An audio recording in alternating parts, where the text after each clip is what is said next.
느헤미야 3장 1절에서 16절 말씀을 함께 교독하겠습니다. 그때에 대제사장 엘리야십이 그의 형제 제사장들과 함께 일어나 양문을 건축하여 성별하고 문짝을 달고 또 성벽을 건축하여 함메아 망대에서부터 하나넬 망대까지 성별하였고, 그 다음은 여리고 사람들이 건축하였고, 또 그 다음은 이므리의 아들 사쿨이 건축하였으며, 어문은 하스나의 자손들이 건축하여 그 들보를 얹고 문짝을 달고 자물쇠와 빗장을 갖추었고, 그 다음은 학구의 손자 우리아의 아들 무레못이 중수하였고, 그 다음은 무세세벨의 손자 베레다의 아들 무술람이 중수하였고, 그 다음은 바하나의 아들 사독이 중수하였고, 그 다음은 두고아 사람들이 중수하였으나 그 귀족들은 그들의 주인들의 공사를 분담하지 아니하였으며,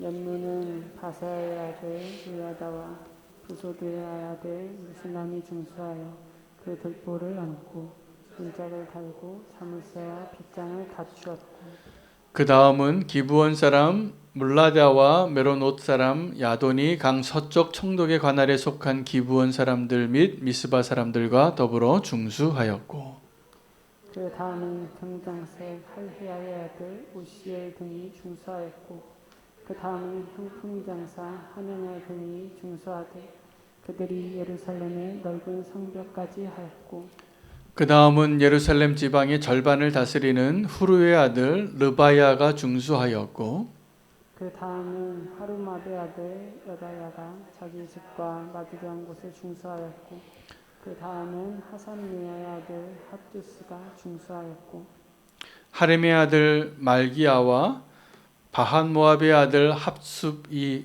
한 부분과 화덕망대를 중수하였고, 그 다음은 예루살렘 지방 절반을 다스리는 할루에스의 아들 살룸과 그의 딸들이 중수하였고, 골짜기 문은 한운과 산호와 주민이 중수하여 문을 세우며 문짝을 달고 자물쇠와 빗장을 갖추고 또 분문까지 성벽 1000규빗을 중수하였고, 분문은 벳핫게렘의 지방을 다스리는 레갑의 아들 말기야가 중수하여 문을 세우며 문짝을 달고 자물쇠와 빗장을 갖추었고, 샘문은 미스바 지방을 다스리는 고로세의 아들 살룬이 중수하여 문을 세우고 덮었으며 문짝을 달고 자물쇠와 빗장을 갖추고 또 왕의 동산 근처 셀라 뭇가의 성벽을 중수하여 다윗성에서 내려오는 층계까지 이르렀고, 함께 읽겠습니다. 그 다음은 벳술 지방 절반을 다스리는 아스북의 아들 느헤미야가 중수하여 다윗의 묘실과 마주대한 곳에 이르고 또 파서 만든 못을 지나 용사의 집까지 이르렀고. 아멘. 하나님의 말씀입니다. 자리에 앉으시겠습니다. 사람들이 무너진 것을 다시 세우는 것을 뭐라고 부르냐 하면 부흥이라고 이렇게 말합니다. 여러분, 저와 여러분 안에 부흥이 일어나기를 원하십니까? 네, 저는 원합니다. 그리고 하나님이 정확하게 저와 여러분에게 행하신 그 구원의 은혜, 또 오늘도 인도하시고 동행하는 그 은혜가 다른 것이 아니라 부흥의 은혜입니다. 우리가 원래 다 무너져 있던 자들이었는데 하나님께서 우리를 부르시고 다시 세우시고 일어날 수 있게 하고 하나님의 거룩한 성전으로 세워주시는 일을 지금도 하시고 계시기 때문에 그렇습니다. 여러분, 그 무너진 것을 다시 재건하는 일이 사실은 새롭게 무언가를 건축하는 것보다 훨씬 힘든 일입니다. 여러분, 여행 가다 보면 어떤 유원지나 오래된 관광지에 폐허같이 남아있는 호텔이나 이런 건물들을 좀 보셨을 겁니다.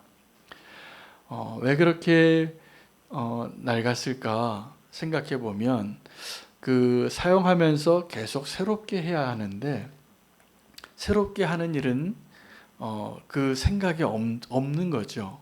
그래서 그냥 어떤 건물이나 물건이나 사람이 그렇게 그 관리를 안 하고 사용하다 보면 다 낡아집니다. 낡아져서 나중에는 그것을 재건하는 게 굉장히 더 힘겨운 일이 돼요. 그것을 다시 보수하려면 그것을 다 무너뜨리고 다시 철거하고 다시 건축하는 것은 그냥 아무것도 없는 곳에서 무언가를 하나 세우는 것보다 비용적으로나 수고로나 훨씬 어려운 일을 해야 하는 일입니다. 그래서 어떻게 되냐면 흉가가 되어 갑니다. 근데요, 놀랍게도 하나님은 저와 여러분이 그렇게 흉가가 되어 가는 것과 같은 건물인데, 그러한 존재인데 하나님이 우리 안에 부흥의 역사를 쓰고 계신다는 것. 사실은 하나님께서 이거 그냥 이거는 다 썼으니까 이제 폐기 처분해서 버리고 그냥 새롭게 또 다른 걸 만들어서 쓰고 이러면 하나님의 목적을 이루고 하나님 하실 일에 훨씬 더 유익하고 쉬우실 텐데, 하나님의 사랑이 이게 안 되는 겁니다. 그래서 우리가 오늘 이 무너진 성벽을 재건하는 느헤미야와 그 사람들의 발걸음을 통하여서 정말 놀라운 하나님의 은혜를 내 삶 가운데 하나님이 행하고 계시고 우리 가운데 행하고 계신다는 것을 꼭 발견하셔야 됩니다. 요즘은요, 어떤 부품을 하나 망가져도 그것을 수리해서 쓰지 않습니다. 이전에는 그렇게 수리하는 분들이 계셨어요. 막 나사 다 풀러서 한번 닦아서 어떻게 한번 만든 부품을 해서 만들어 보고. 그런데 요즘은 시간이 아깝고 비용적으로도 안 맞기 때문에 인건비가 너무 비싸지니까 어떻게 되냐면 어디가 고장이 나면 그 부분을 아예 다 통째로 바꿔요. 그래서 그렇게 그냥 교체해서 부품을 또 쓰던 거는 버리고 또 새로 넣어서 쓰면 그래도 조금 더 관리하고 유지하는 데 편하니까 그런 방식으로 지금 살아가고 있는데, 여러분, 우리가 원하는 부흥은 어떤 거냐면 그런 거예요. 내가 지금 문제가 있고 이게 좀 잘 안 풀리고 내 삶의 어떤 부분이 무너져 있고 힘겹고 질질 끌려가고 있고 포기하고 싶고 그러면 하나님께 우리가 어떻게 기도하냐면, 하나님 이거 좀 새 걸로 바꿔주세요. 그런데 하나님은 그렇게 하지 않으세요. 지금 저와 여러분이 연약한 부분을 정확하게 그 부분을 통해서 더 하나님이 영광 받으시기에 합당한 그 역사를 이루시도록 일하고 계시고, 지금도 그렇게 우리를 고쳐서 쓰시는, 그래서 우리의 하나님은 놀라운 위대한 수리공이세요. 우리는 지금도 공사 중인 거예요. 사실은 우리는 그냥 망가지고 포기하고 이제 소망이 없어서 우리 같았다면, 우리가 하나님이었다면 이거 못 쓸 것 같네, 이거 좀 버리고 다른 거 새 거 하나 사야 되겠다, 이렇게 생각할 텐데, 하나님은 이게 지금 고장나고 망가지고 형편없는 모양이 됐는데 이걸 고치시는 거예요. 이걸 고치시고 그리고 다시 새롭게 하시는 그 하나님의 은혜 안에 오늘 우리가 살고 있다는 것을 기억하시면 좋겠습니다. 그래서 무너진 성벽을 재건하는 느헤미야, 그 일을 시작하신 하나님, 그 느헤미야를 불러서 그를 통하여 이 무너진 예루살렘을 다시 회복하시는 하나님이 어떠한 분이시냐 하면 위대한 사랑의 하나님이세요. 여러분, 저와 여러분이 그 예루살렘이 왜 무너졌습니까? 그 황폐해서 하나님의 백성이 그 이방 민족들보다 더 우상 숭배하고 하나님께 순종하지 않고 더 악한 모습으로 변해버리니까 하나님께서 그들을 고치시려고 바벨론으로 포로로 가게 하신 거잖아요. 그리고 70년 후에 다시 돌아오게 하겠다. 하나님이 하나님의 언약을 깨트린 그 사람들에게 너희가 이 언약을 지키지 않으면 이러한 징계를 받을 것이라고 얘기하셨는데, 그들이 그 하나님의 언약을, 그 말씀을 무시하고 그 길을 가니까 하나님께서 그들을 흩으시고 짓밟으시고 칼로 명하고 전염병으로 죽게 되고 그러한 위기를 다 겪게 하고 다시 모으시는 거예요. 여러분, 느헤미야의 발걸음은, 느헤미야의 사명은 우리에게 정말 소망의 하나님을 배우게 하는 발걸음입니다. 오늘 그 하나님의 말씀, 하나님의 행적들을 같이 발견할 수 있게 되기를 원합니다. 느헤미야가 이 예루살렘을 재건하는, 그래서 이 예루살렘, 무너진 예루살렘을 다시 재건하는 일 가운데 쓰임 받게 되는데, 그가 수산성에 있을 때 그 무너진 예루살렘의 소식을 듣고 통곡하고 금식했어요. 이게 무슨 말이냐 하면, 하나님께서 이 예루살렘을 재건하기 위하여 사용할 그 사람의 마음을 재건하고 계시는 거예요. 여러분, 그래서 위대한 부흥, 위대한 재건이 언제 이루어지냐 하면, 그 마음이, 그 무너진 마음이 재건되어질 때 시작되어지는 겁니다. 여러분, 하나님께서 우리 시대에 지금 이 땅에 부흥을 이루시길 원하신다면 저는 분명히 이거부터 하실 거라고 믿어요. 어떤 한 사람의 마음을 재건하실 거예요. 그 마음이 다시 한번 회복이 되어져서 하나님의 마음으로 저 무너진 예루살렘을 보고 뜨겁게 눈물 흘릴 수 있는 그 한 사람, 그 한 사람 때문에 성령의 역사가 일어날 거라고 저는 믿습니다. 여러분, 1904년, 1907년 한국 땅에 그 평양의 대부흥, 그리고 원산의 대부흥이 일어날 때 어떤 일이 있었냐 하면, 하디 선교사라는 한 사람이 그 마음의 재건이 일어난 거예요. 그가 회개하니까 부흥의 불꽃이 거기서 시작이 되어졌는데, 그 다음에 그 불꽃이 번져지는데, 이 땅이, 이 민족이 1904년, 1907년 위대한 부흥의 불길로 다 불타게 됩니다. 평양의 대부흥이 일어날 때 그 자리에, 그 사경회에서 길선주 장로님이 한 사람이에요. 한 사람이 회개하니까, 한 사람의 마음이 정말 다시 한번 재건되기 시작하니까 어떠한 일이 일어나냐 하면, 그 마음으로, 그 마음이 영향을 받는 거예요. 여러분, 그래서 부흥이 일어날 때 우리의 마음이 재건되어지고, 마음 안에서, 한 사람의 마음에서 진정한 회개와 그 재건과 하나님의 놀라운 불길이 타오르는 일이 없이 절대로 부흥의 불길이 시작되지 않습니다. 그런데 우리가 어떤 부흥을 다 원해요. 하나님, 이 나라에 지금 기독교가 다시 한번, 교회가 다시 한번 부흥하는 걸 보게 해달라고.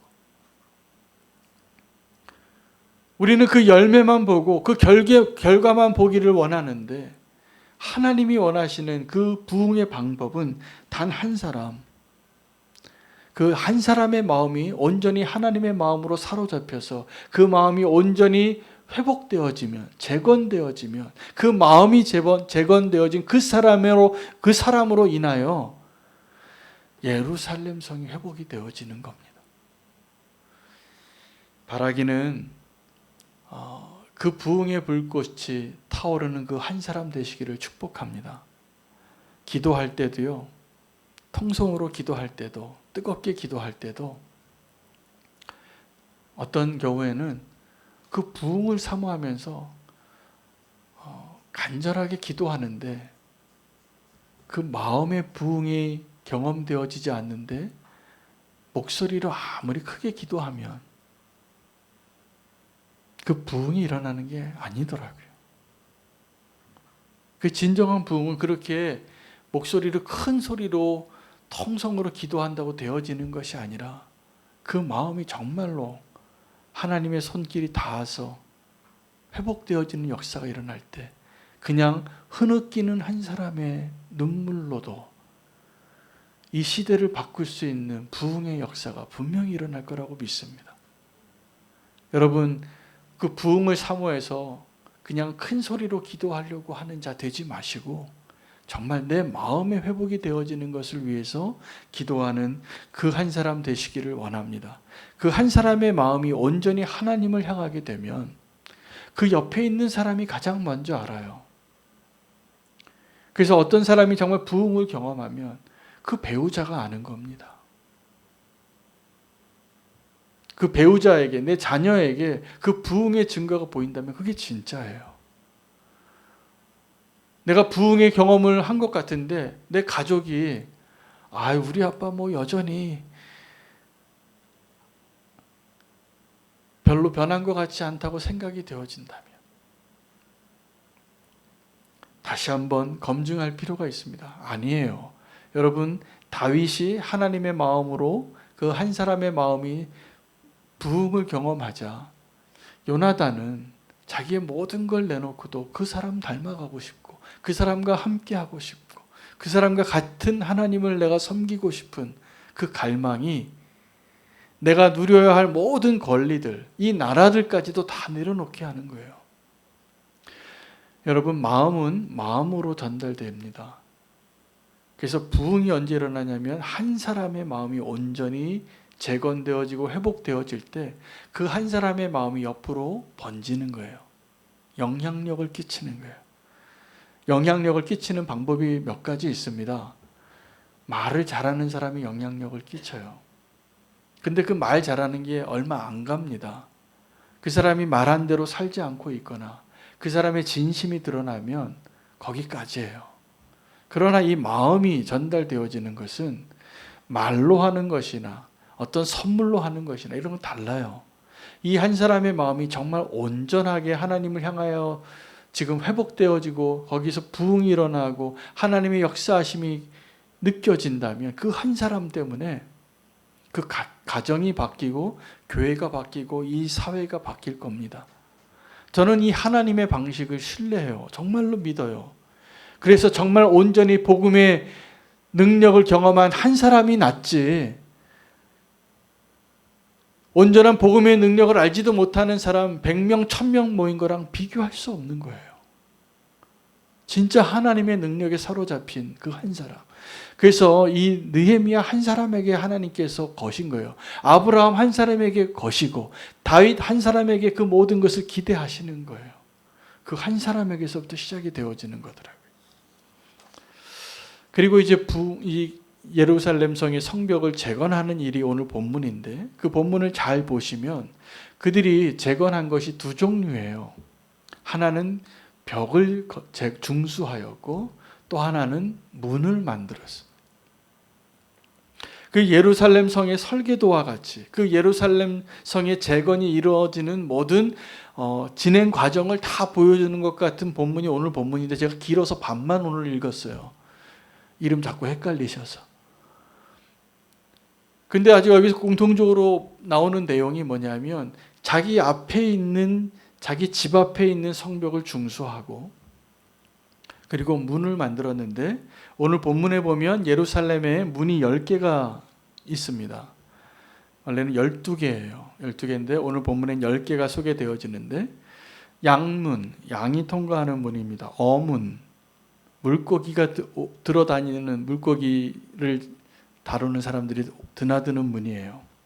옛문이 있었고 골짜기에 있는 문이 있었고 분문이 있어요. 분문은 뭐냐면 배설물을 처리하는 사람들이 통과하는 문이에요. 다 달라요. 샘문이 있고 수문이 있고 마문, 말이 통과하는 문이 있고 동문이 있고 한밑간 문이라는 것은 또 재판하는 사람들이 통과하는 문이에요. 그리고 나서 다시 양문으로 이어진 거예요. 그래서 오늘 이 본문을 끝까지 다 읽어보시면 이 문의 위치에 따라서 어떻게 자기 앞에 있는 성벽을 재건하였고 그 문을 만들고 문빗장과 자물쇠를 만들었는가를 설명해 주고 있는 내용입니다. 재건이 이렇게 이루어지는 거예요. 여러분, 성이라는 것이 두 가지가 필요한 거예요. 그러니까 성은 성벽이 필요하고 문이 필요해요. 성벽은 원수의 공격으로부터 우리를 지켜내는 보호하는 피난처가 되어지는 우리를 지켜내는 벽이에요. 그 성벽이 너무 낮거나 무너지면 원수가 마음 놓고 넘어오는 거죠. 성벽의 성의 존재 의미가 없는 겁니다. 성벽이 무너지면. 근데 마음이 무너지고 이 성벽이 무너진 채로 존재하고 있는 교회나 이 예루살렘 성이나 성도의 삶이 있어요. 아주 위태롭습니다. 그래서 성벽을 재건하는 것이 오늘 그의 사명이었어요. 또 하나는 문을 재건하는 것인데 여러분, 문은 소통하는 장소예요. 그러니까 이 성에 문이 없으면 자기 안에서 굶어 죽습니다. 원래 그 성은 소통하는 곳이에요. 문이 있어야 돼요. 12개의 문이 있어서 각 목적에 맞게 사람들이 드나들 수 있도록 그 펑션이 돼야지 예루살렘 성이 존재하는 목적을 이루는 거예요. 성벽이 있어야 되고 성문이 있어야 됩니다. 이것이 우리가 어떤 모습으로 교회가 되어야 하는가를 설명해 줄 수 있는 내용이에요. 여러분, 교회는 성벽이 온전히 세워져 있는, 그래서 누군가를 보호할 수 있는 방주와 같이 이 성 안에 들어오면 안전하다고 느껴질 수 있는 그러한 곳이 교회여야 합니다. 그러한 것이 예루살렘 성이어야 합니다. 안에 있는 사람을 보호할 수 있는 그 기능이 가능한 곳. 다윗은 쫓기는 형편에 있을 때에도 사람들이 그를 보고 몰려들었어요. 다윗이 하나님과 함께하고 있는 것이 보였기 때문이죠. 그래서 쫓기는 나그네임에도 불구하고 그는 성을 만든 거예요. 그게 아둘람 굴이에요. 아둘람 굴은 갈 곳 없고 원망하면서 살아가고, 그리고 지금 사울의 그 통치하에서 도망가서 살 수밖에 없는 그 사람들이 다윗에게 함께 있어야지 내가 살 것 같다라고 생각해서 모였어요. 400명이 모이더니 나중에 600명이 됩니다. 제가 이번에 선한목자교회에서 형제교회 파송 교우들을 모집한다고 브로셔를 새롭게 업데이트 해달래요. 그래서 사진도 새롭게 내고 우리는 교회를 소개하는, 그래서 어떤 성도님들이 오기를 원하는지를 좀 적어달래요. 그래서 제가 기도했어요. 내년에는 어떤 성도님이 오시면 좋을까. 거기다 제가 주님께 받은 마음을 써서 제출했어요. 뭐라고 적었냐면 내년에는 갈 곳 없고 아픔이 많고 병들고 문제가 많아서 정말 피난처가 필요한 성도님들이 있으면 오십시오. 그렇게 써냈어요, 제가. 저희도 개척교회인데 어떤 성도님이 필요하겠습니까? 헌신되고 능력 많고 순종 잘하시고 또 하나님 앞에 믿음도 좋으신 이런 분이 오셔야지 목사인 저로서는 힘이 될 텐데, 주님이 어떤 마음을 주시냐면 우리는 교회는 아둘람 공동체와 같이 갈 곳 없는 사람을 품어내는 교회가 되라. 저는 이게 우리는 교회가 살 길이라고 믿어요. 그래서 우리는 교회가 성을 쌓는 교회가 되는 것이죠. 그 성을 쌓는다는 것이 건물 좀 너무 멋있게 지어서 저 건물에 좀 나도 살고 싶다, 이런 것이 하나님이 기뻐하시는 교회의 모습이 아니라 저기 가면 좀 내가 보호받을 수 있겠다, 저기 가면 내가 좀 피할 수 있겠다, 살 수 있겠다, 이런 생각이 드는, 그것이 성벽이 되어져서 그런 성벽을 재건하는 그런 교회가 되기를 원하는 마음을 주셨어요. 또 하나는 문을 제대로 만드는 겁니다. 문을 제대로 만드는 것은 세상과 소통할 수 있는 교회가 되어야 돼요. 지금 교회의 문제는 세상과 소통하는 법을 너무나 몰라요. 사용하는 단어가 틀리고 서로 믿음 좋은 사람들끼리만 이 성 안에서만 살다 보니까 이 세상에 영향력을 끼칠 수 있는 교회가 못 되고 있어요. 예루살렘 성이 온전히 회복되어지고 재건되어진다는 것은 성벽을 제대로 쌓고 그 문을 제대로 만드는 것이 예루살렘 성벽을, 예루살렘 성을 재건하는 일이더라고요.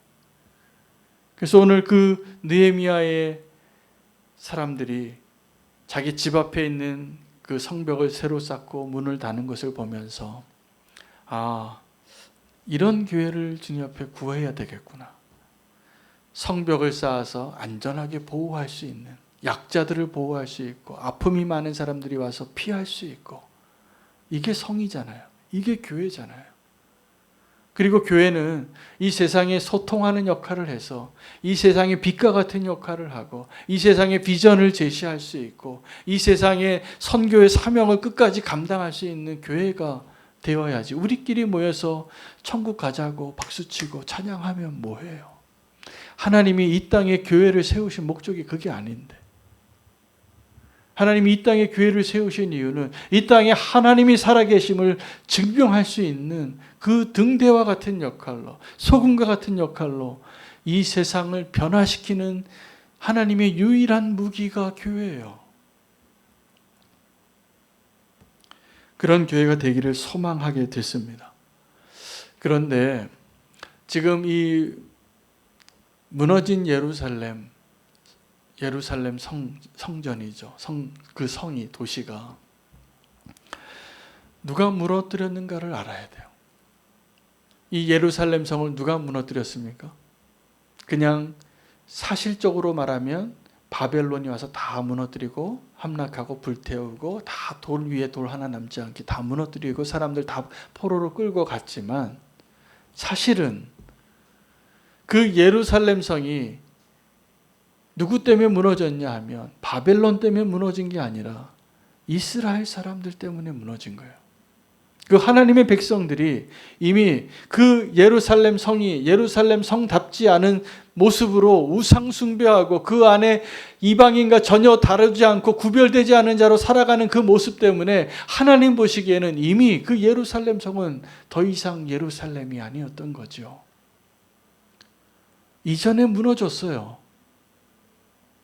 바벨론이 아니라 예루살렘 성은 바벨론이 아니라 이스라엘의 손에 의해서 무너진 거예요. 그리고 나중에 하나님께서 그들이 무너진 것을 알게 하려고 바벨론이란 도구를 사용하신 것뿐이에요. 너희가 아직 모르는데 다 무너졌어. 근데 너희는 아직도 이 예루살렘 성벽이 건재해 있으니까 무너진 줄 모르고 살아가고 있는데, 그 사실을 확인시켜 주려고 북방 민족을 보내서 그 예루살렘 성을 무너뜨리신 거에 불과해요. 그 전에 이미 다 무너진 거였어요. 그러니까 그 하나님이 그들과 함께하지 않고 그들의 힘이 되어지지 않고 그들의 보호자가 되어지지 않으신 거죠. 더 안타까운 게, 그래서 무너진 예루살렘 성을 보는 것이 안타까운 것이 아니라 이미 다 무너졌는데 아직도 예루살렘 성이 건재해 있는 줄 알고 살아가는 그 모습이 더 안타까운 거예요.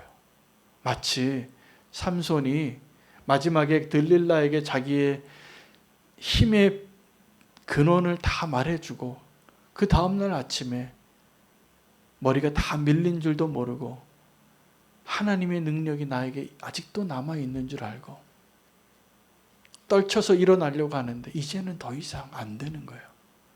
무너진 삼손이니까. 힘의 근원을 빼앗긴 삼손이니까. 여러분, 우리가 무너진 것을 차라리 빨리 깨닫는 것이 하나님의 계획에 의해서 재건하는 일이 가능하게 됩니다. 그래서 바벨론 포로가 시작이 된 거예요. 하나님께서는 이스라엘을 포기하지 않으셨어요. 버리지 않으셨어요. 70년 후에 다시 데려오겠다고. 느헤미야가 이 예루살렘 성을 다시 재건하자고 하면서 뭐라고 얘기했습니까? 이제 일어나죠. 저 예루살렘 성을 재건하자. 이제는 다시는 수치를 당하지 말자. 여러분, 무엇이 수치냐 하면 저 예루살렘 성이 무너진 것이 수치 아니에요. 그 예루살렘 성이 무너진 것은 하나님의 수치예요. 근데 정말 부끄러운 건 뭐냐면 다 무너졌는데 아직도 건재한 줄 알고 그런 척하고 사는 거예요. 그런 모습을 보면서 사단은 정말 조롱하는 거예요. 지금 내가 성도의 삶의 모습에 합당한 모습이 아닌데 다 무너져 있으면서 아무 일 없었던 것처럼 하나님과 세상 앞에 마치 그 사무엘의 옷자락을 붙잡고 사람들 앞에서라도 나랑 함께 좀 있어달라고 애원하는 사울의 모습이, 이게 수치예요. 우리는 무너질 수 있습니다. 그리고 이미 무너져 봤던 사람이고 무너지는 게 너무나 쉬운 사람들이에요. 그런데 이제 하나님께서 우리를 재건하시기 위하여 내가 무너진 것을 아는 것에서부터 하나님의 재건이, 하나님의 부흥이 시작된다라는 것을 꼭 아시기를 축복합니다. 그래서 이제 그 하나님의 그 재건이, 예루살렘 성의 재건이 시작이 되어지는데, 여기에 우리가 어떻게 하나님의 부흥을 경험할 수 있는가에 대한 비결이 담겨져 있어요. 어떻게 그 예루살렘 성을 재건했습니까? 자기 집 앞에 있는 자기의 성벽을 자기가 재건하는 거예요. 이게 굉장히 중요합니다. 나의 책임이 있어요. 내 앞에 있는 성벽을 내가 재건하고 그 사람들이 다 모여서 그 성벽이 다 완성되어지는 것을 볼 수 있게 되어지는 것입니다. 여러분, 디모데전서 5장 1절에서 2절에 보면 두 가지 종류의 과부를 이야기합니다. 하나는 젊은 과부, 하나는 참 과부예요. 근데 디모데에게 뭐라고 얘기하냐면, 너희가 교회에서 참 과부를 도우라는 거예요. 과부는 고아와 마찬가지로 남편이 없으면 살 수 없는 사회 구조가 그때 당시의 모습이에요. 요즘 같지도 않아요. 생존이 어려워요. 남편이 없이 사는 여자는. 그런데 그 과부 중에서 젊은 과부는 자꾸 문제를 만들어내는 거예요. 그리고 기회만 있으면 이 믿음의 공동체를 떠나서 어떻게 시집갈까 이 생각을 했기 때문에, 너희가 그 과부가 젊은 과부가 있고 나이가 많은 과부가 있는데, 참 과부의 조건을 이렇게 말합니다. 60세 이상이 되고 한 남자의 아내였고 선한 행실의 증거가 있어서 자녀를 잘 양육하고, 그리고 지금 힘든 사람, 이 사람을 도우라는 거예요. 근데 이 참 과부를 돕지 못하게 되는 이유가, 젊은 과부를 돕느라고 참 과부를 돕지 못하게 되는 거예요. 그래서 바울이 디모데에게 권면하는 거예요. 참 과부를 도우라고. 여러분 나 하나의 삶을, 이 참 과부와 젊은 과부의 차이가 뭐냐면, 요점이 뭐냐면, 내가 해야 할 일을 내가 스스로 할 수 있는 사람은 그 일을 해야 된다는 거예요. 젊은 과부는 자기가 먹고 사는 일을 자기가 할 수 있는 사람이었어요. 아직 젊어서 어떻게 해서든지. 그런데 교회 공동체에서 그 사람을 돕느라고 정말 어려운 사람을, 정말 힘겨운 참 과부를 못 도와주는 거예요. 그럼 우리가 믿음의 공동체 안에서 이것이 어떻게 적용되어져야 합니까? 여러분, 우리 안에 그 무너진 성벽을 재건하기 위해서 우리가 첫 번째 해야 할 일이 뭐냐면, 내가 잘 사는 거예요. 나 하나가 잘 살면 이 믿음의 공동체가 건강하게 세워지는 일이 가능하게 됩니다. 저는 목회자가 돼서 제가 선교사로 살다가 목회자로 지금 부름받아서 교회를 섬기고 있는데,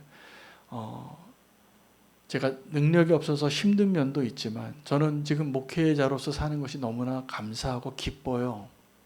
왜냐하면 성도님들의 삶이 내 삶이 되더라고요. 그래서 기쁜 일이 많고요. 성도님 뭐 잘 되면 내가 기뻐요. 그리고 성도님들이 좀 아픔이 있으면 그게 내 아픔이 되고, 그렇게 눈물로 기도하게 되더라고요. 그게 목회자의 그 해야 할 일이기 때문에 그럴 겁니다. 그런데 목회를 잘하는 수 있는 조건이 뭐냐면, 목회자가 건강해야 돼요.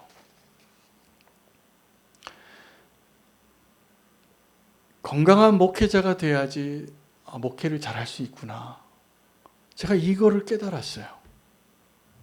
그래서 제가 영적으로나 체력적으로나 관계적으로나 마음적으로나 내가 건강해야지 누군가를 도울 수 있는, 목회자는 사실은 성도님들을 다 모시고 사는 존재입니다.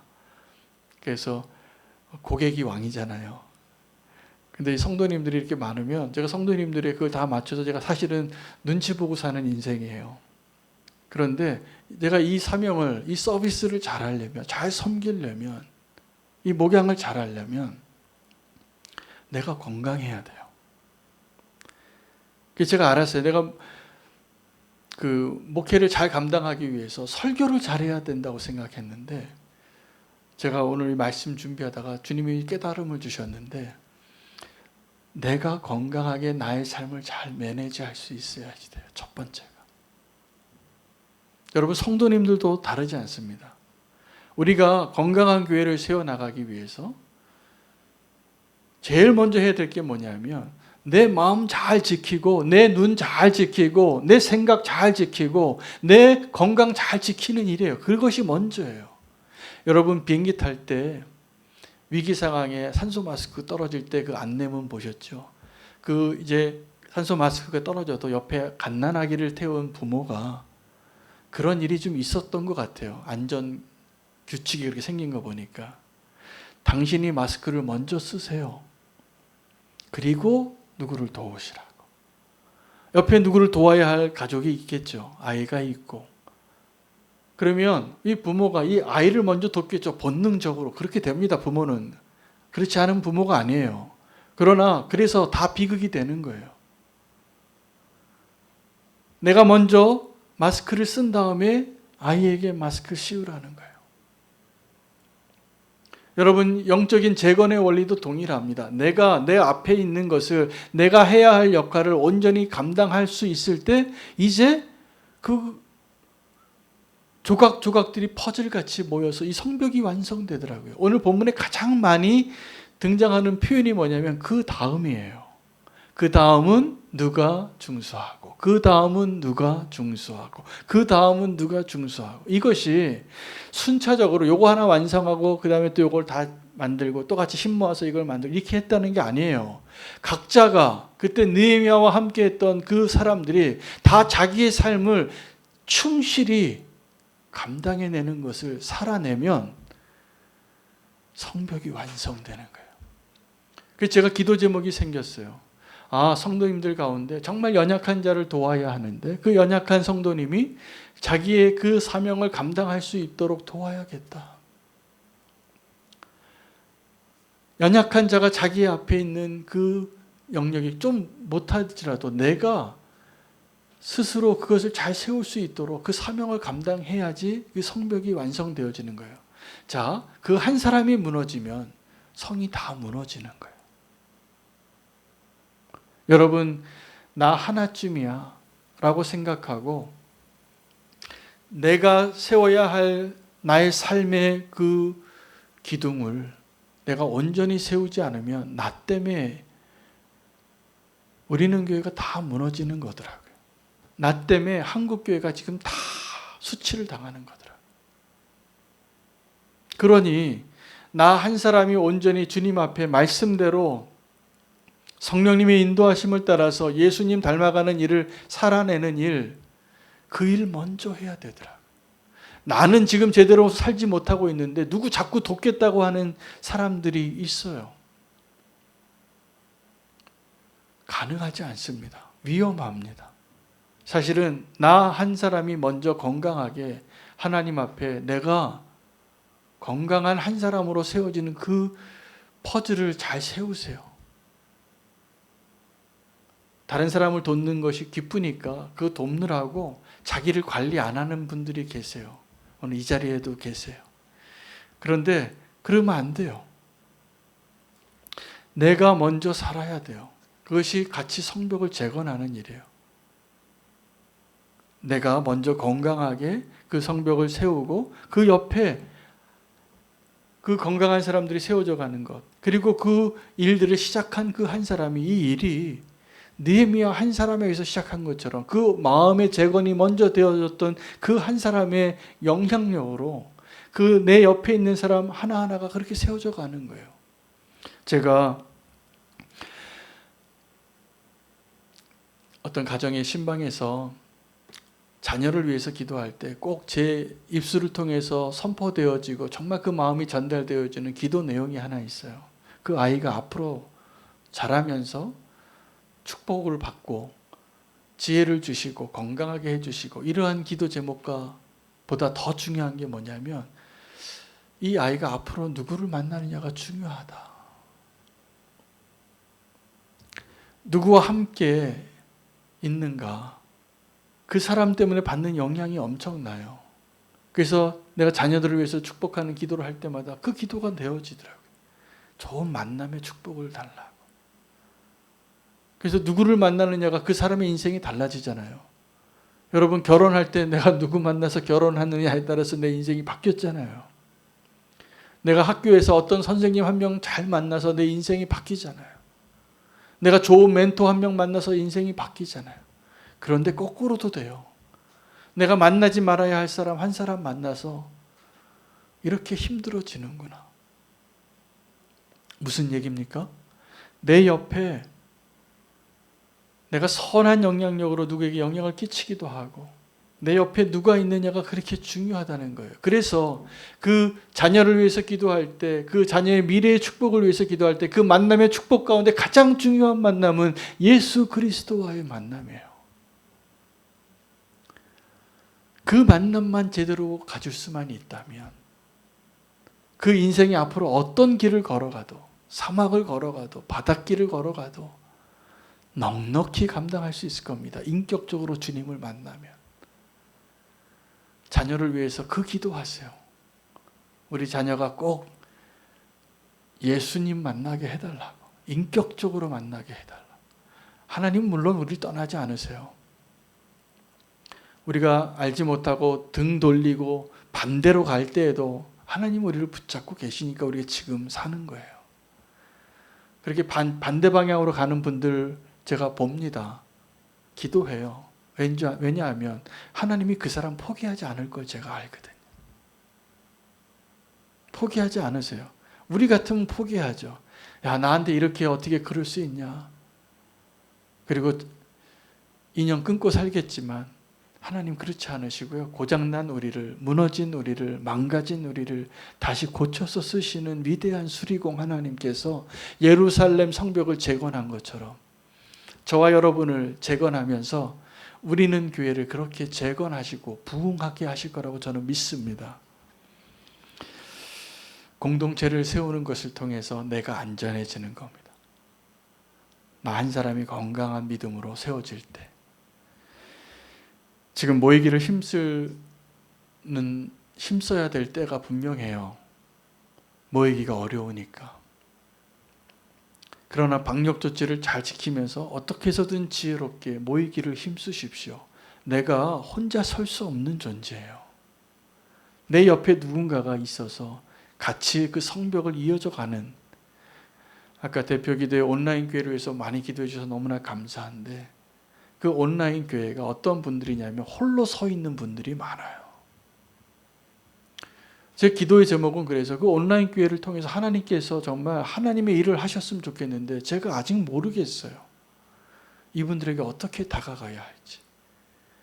그러나 이걸 시작하게 하신 분이 주님이시니 그 홀로 서 있는 한 사람 한 사람을 어떻게든 옆에 내가 든든한 기댈 곳이 되어주고 선한 영향력을 끼치고 내 마음이 재건되어지면 비록 같이 만나서 모여서 예배하지 못하고 온라인에서 만날지라도 예루살렘 성을 다시 재건하는 일이 분명히 가능하다고 저는 믿습니다.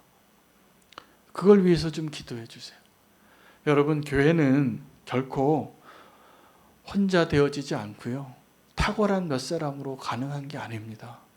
모든 사람이 함께 세워져 가는 거예요. 그러기 위해서는 나 한 사람의 믿음, 나 한 사람이 지금 쓰러져 있지 않고 믿음으로 서 있는 것 너무나 중요해요. 나 하나쯤이라고 생각하지 마세요. 나는 좀 연약해도 우리 마을장이 잘 해주시면 되겠지. 이렇게 안 되는 거예요. 내가 온전히 서야 누군가를 도울 수 있고 내가 온전히 서야 이 예루살렘 성이 재건되는 것임을 기억하시고 다시 한번 결단하며 다른 거 여러 가지 생각 안 하고 이 느헤미야가 이 무너진 예루살렘 성을 52일 만에 재건하는데 이 사람들이 이 성령님의 방식대로 자기가 앞에 해야 할 일들을 감당했기 때문에 가능했어요.